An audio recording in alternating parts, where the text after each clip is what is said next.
Scott, let's unforgiving game as always. But I think the first question I want to ask you is, what did you kind of say to Ademola after obviously the last minute penalty there? What words you kind of said to him? I think at the moment it's so raw, and my emotions are of one of disappointment, anger a little bit. Addy's a young player, which when you're young, you make mistakes and you need to learn by them. And that's Addy, where Addy is tonight. Really, you can miss penalties, of course you can. Anyone can miss a penalty, but you decide to take a penalty like it needs to hit the back of the net, really. So he needs to understand that. Really, he needs to understand that. It's disappointing. It was disappointing. But like I said, look, Addy has been fantastic since he's been here. The character of him will be now, dust himself down. Need to learn from what's happened tonight. Not going to hide away from that. When you're a young player, like I said, you make mistakes. And Addy's made one tonight. I do want to stress he's not made a mistake because he's missed a penalty. I've not got an issue with him missing the penalty. Not one bit. That happens in football. But when you decide to take a penalty like that, in that moment of the game as well, it needs to go in. And if it doesn't, you need to understand you put yourself right on show, really. So Addy understands that. He's disappointed more than anyone. That's where it is. You knowing the player and obviously knowing the character of him as well, how do you kind of expect him to bounce back now in terms of after something like that happens? Yeah, he'll bounce back. He'll bounce back well. I know he will. He's an unbelievable character. Great professional, wants to learn. He's made a little bit of a mistake tonight. And he'll bounce back. I know he will. Team will get around him. He knows, the team have let him know. I've let him know. And we move on now. Tonight it was Addy. Like 2 weeks ago, it was someone else, another individual. And this is part and parcel of the process. A young team, young players who at time are learning. And this is what happens. So, like I keep saying, you need to learn quick from these moments and keep improving. You won your last game, obviously, against West Brom, which was an important victory as well. And then you kind of have this feeling now. I know it's the up and downs of management naturally, but how do you balance it? How do you kind of take it all in? Yeah, this is part and parcel of it. For me, there's two talking points tonight, and one is obviously the penalty miss, which we just addressed. The other talking point is the first goal. And the first goal in terms of Haller's in an offside position. My centre-half has had to react and head the ball. We've got every gadget and every gimmick in the game at this present moment in time. VAR, offside, second phase. I don't personally know the offside rule, to be quite honest with you, and I'm not sure a lot of people do. What I do know is that I played the game for a long, long time. I'm now a coach which coaches the defence, coaches a backline in terms of catching people offside. I understand if Haller is 20 yards away from my defender and not influenced him in heading the ball. My defender in the first goal cannot take the risk of leaving it and then hoping the linesman puts his flag up. He can't do that. That's madness. So he's reacted because Haller's on his shoulder. Haller's offside. And then from there, obviously, the goals come. So, probably just need a bit of clarity. It went to VAR and it went to the person who was looking at VAR. Maybe the person looking at VAR don't understand it either, doesn't understand the game and understand certain moments of it because, look, 2 weeks ago or 3 weeks ago, we had to change a rule regarding handball. Why? Because we was all of a sudden going to have to tear up the textbook on how to defend or tell defenders to defend because it was a natural position in terms of putting your hands in. I think it's probably the way the offside's going. I just don't understand how he's not interfered at that moment and caused Joachim to head it. I feel like watching football, especially during our lifetimes, football, the offside rule has changed so many times. But it seems to be this year, more than any other, there seems to be a lack of clarity. The managers are consistently saying over and over again, there isn't any consistent rule. I just want to get from your perspective, is that what you're kind of indicating? You need more clarity? Yeah, look, if the offside rule is what I've seen tonight in our first goal, but there ain't one. So you might as well drop your back line off and not run the risk of playing offside because, you're running a risk constantly of that happening. So I don't understand. I don't understand. It's part and parcel of football. A back line is always working a line to catch people offside. That's the whole idea of it. If that would come from the keeper, and the boy was standing offside position from the halfway line, and he half challenges my centre half, the linesman will put his flag up. Well, why is it any different? Why was it any different tonight?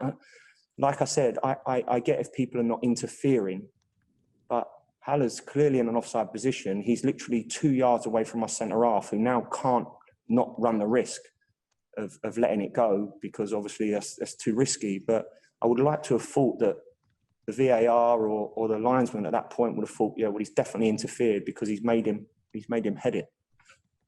I think my final question to you be now, you get the international break, which is like almost a pause for you as a manager to reflect on the first start of your season, and then you want to come back again. How do you kind of look at it in terms of just reflection from the first bit, and now you obviously have a chance to kind of digest all your results?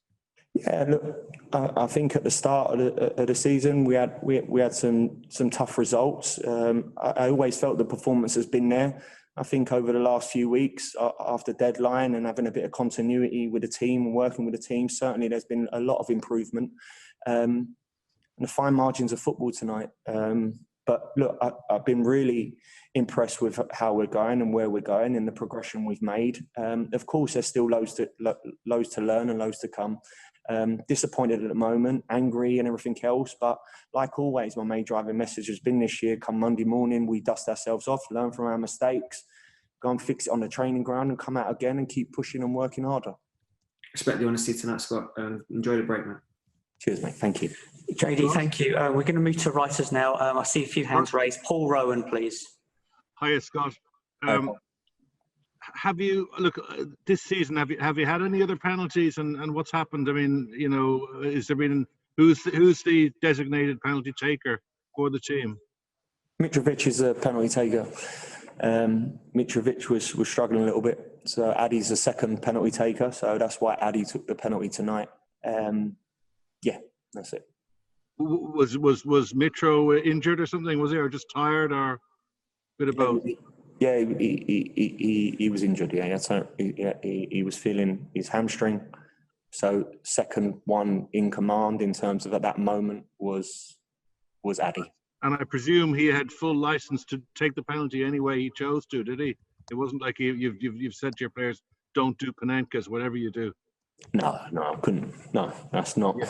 Yeah, he practices. He's took the penalty, and he's decided to do what he's did. So yeah. And I mean, it must be so disappointing because it was a really backs to the wall a lot of the game, but massive effort by your team up to that point, and it looked like you were going to get probably a deserved point. Yeah, big effort, big commitment, which I expect from my team. Any one of my teams, that's exactly what I expect, and that's what we'll constantly give. So yeah, I mean, look, it's agonising that you lose the game so late on, and in the manner we lost it in terms of the first goal, and then obviously the penalty miss. Thank you. Thanks, Paul. Final questions now. Can we go to see your hands raised there? Paul McInnes, The Guardian, please. Hi, Scott. Yeah, basically a bit more about the performance, really, because I felt you played some really good football at times. You took a bit of a battering first 5 minutes, but came back and dominated it in stages. How do you feel? Were you pleased to see that sort of performance coming off the back of Monday? Could you see more confidence in your team? Yeah, definitely. I've seen that confidence throughout it, to be fair, Paul. And I think you're right. We had to weather a storm a little bit early on. They put us under a lot of pressure, and we weathered that storm, something probably not done previous to this, and end up teams getting their nose in front. We done it pretty well, and then grew into the game. I thought we showed our quality, caused them problems as well.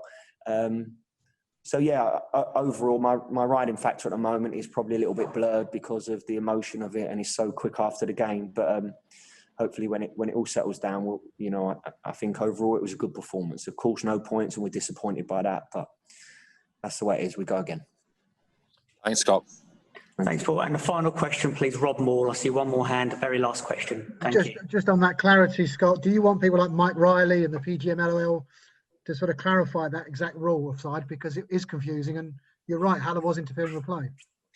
Yeah, I think we need clarity, just so So every coach and every manager out there, every defender, every back four, we're very clear on the offside rule and whether someone's interfering or not interfering.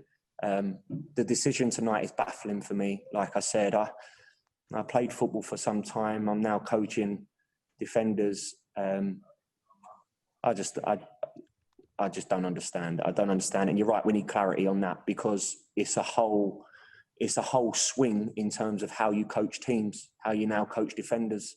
Because, yeah, like I said earlier, it's the same with the handball situation. Only 3 weeks ago, we decided to change that rule, and we're now doing this. The problem we've got in football is that, yeah, it seems to me like as if we want to scrutinise everything.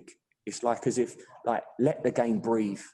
Why we love the game so much. I understand, of course, we want to develop and we always want to make different things, make the game quicker. So whether that's, whatever that means, certain rule changes. But then there's some rules and some things what I don't understand. They're just part and parcel of our game, what we've known for so long. And you're changing rules or changing scenarios which are alien for years and years and years. It's just, that's what's frustrating. And that's what's very frustrating. I'll give the example that would have been offside if the keeper would have booted it, gone back to the keeper, my back four on the halfway line, and Haller would have challenged with him. The linesman would have put his flag up. Why was it any different? It was no different. Maybe the difference is the person looking at the screen doesn't understand football. But even then, surely you can see that the ball's come in, he's offside, and my defenders had to head the ball. I think I don't speak. I'm very honest when I speak, and I don't think. I know I'm not. I'm not trying to hide from the fact that disappointed the penalty miss and everything else. I'm just stating facts. And I think if David Moyes was here now and you asked him the same question, I think, you know, if he was being honest, he'd be like, yeah, he's disappointed. He'd be disappointed. I'm sure he will. He said that on TV, to be fair. He did say that on TV that it should have been offside. So yeah, he agreed. Will you practice penalties? Just finally, before the international break, will you practice penalties? We practice penalties all the time. These boys always practice penalties. And like I said, you can miss penalties, and of course you can. People can miss penalties, like goalies can make mistakes, like centre-halves can slip, or they can make a mistake playing out, or midfielder can not track a runner. It's all the same. And they're learning curves, and they're learning. Addy's had a steep learning curve tonight, but what you do now is a test of a character to Addy, and I know we'll get around him. He'll learn from that, and we'll move on, and he will as well.